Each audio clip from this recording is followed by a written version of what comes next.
So I'm here today with Monique Savage and Melanie Morrison, who are facilitators with Allies for Change, who are going to be working with First Congregational Church of Battle Creek during our series called Widening the Welcome, Embracing Our Call for Racial Justice.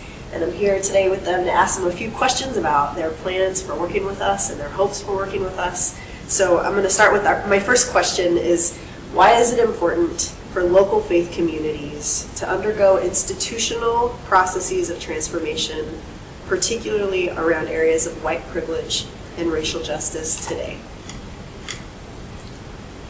Well, I think a part of my concern would be, and my hope and understanding is that many people believed that the civil rights movement took care of all of these problems, and so they just were allowed to slip away and in many ways worsen in terms of racism in particular. And so it's like bringing back to our attention as a worshiping body what we're called to be and who and do. And so that's the reason why I think it's important for local congregations, because we should be the leaders. I was thinking it's wonderfully appropriate that this conversation is taking place on Dr. King's birthday. It's being celebrated next week, but this is the birthday, January 15th. And when I think about the beloved community vision that he held up for us, which was for him rooted deeply in the gospel, in his own Christian tradition. He held that up prophetically for this nation. We are a long way as a country, and I think as a church in the broadest sense, from being there to that beloved community. So that continuing work to ask, what does it mean really to be brothers and sisters in Christ, but brothers and sisters in this country where we have equal access to the resources and to the institutions of this land. We aren't there yet, so the church needs to be continuing to address that in the spirit of Dr. King, in the spirit of Jesus. The work goes on, and indeed, I would, like you say, some people think, well, the civil rights movement was a thing of the past, and that's where we, isn't that? And now we have a black president, an African-American president. Aren't we there? Well, we only have to recognize the fact that here in this state there are more young black men in prison than in college to know we are not there. And that's about the racism in the criminal justice system.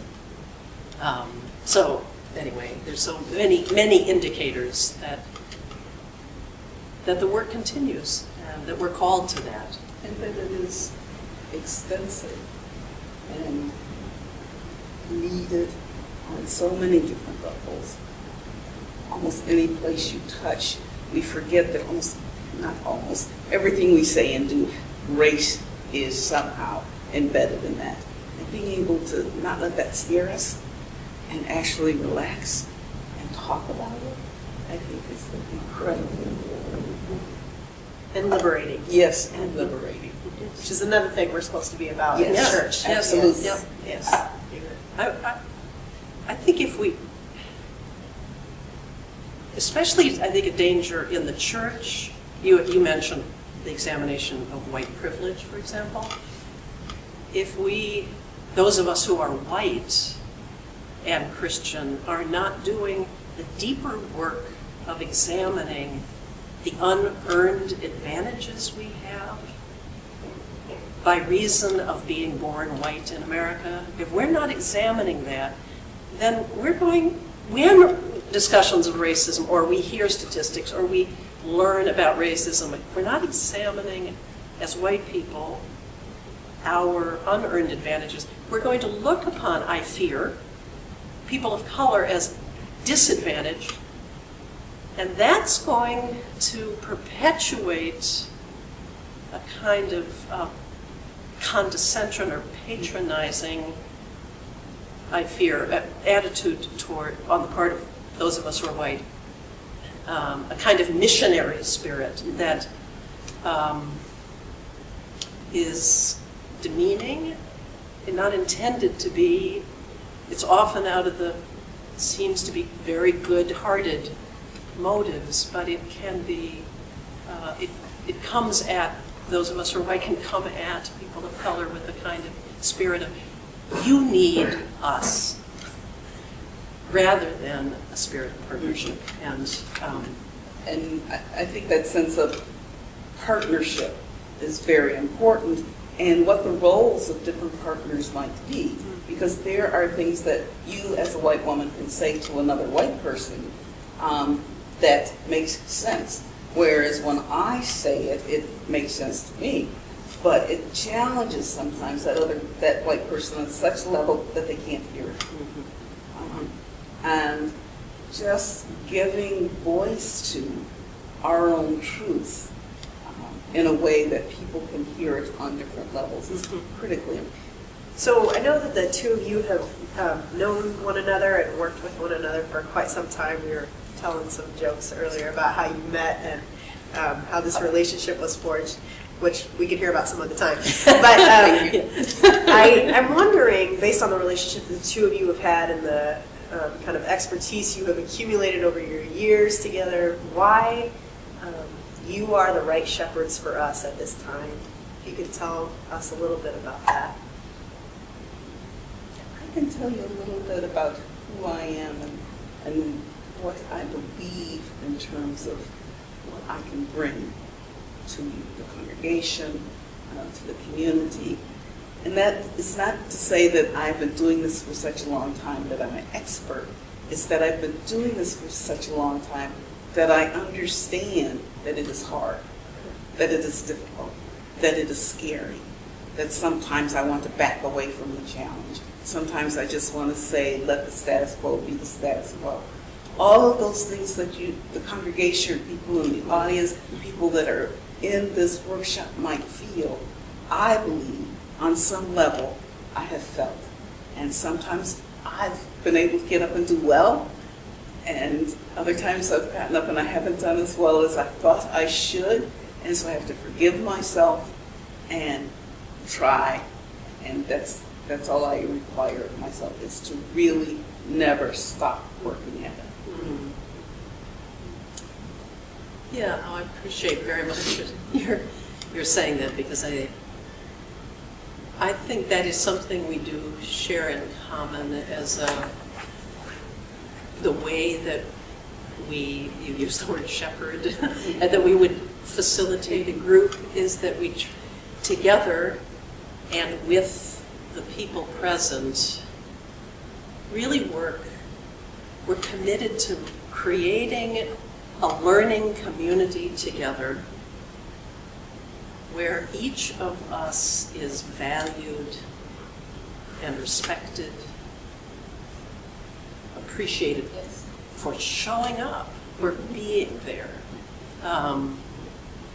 and that we bring the assumption to the work we do together that all of us, without exception, are in process, are learning and growing, and that we can only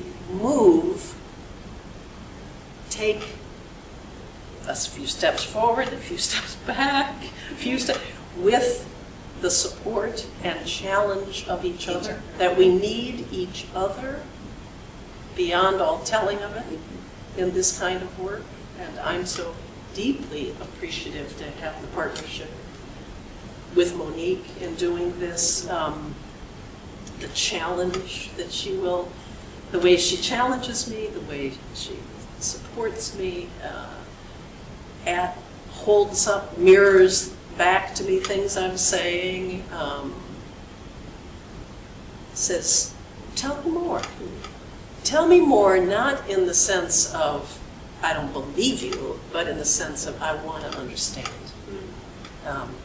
So I think we're committed to creating a kind of environment where people can, where we might bring our whole selves, in, you know, indeed, some of...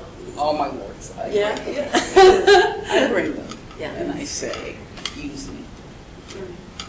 And I think as we work together, it is not contrived, and yet what we try to do is sort of mirror what can happen when you challenge each other, when you care enough about each other, that you challenge, that you greet each other with a smile, and even when you're feeling anxious, know that that other person has you, and that we're all in this with good intentions.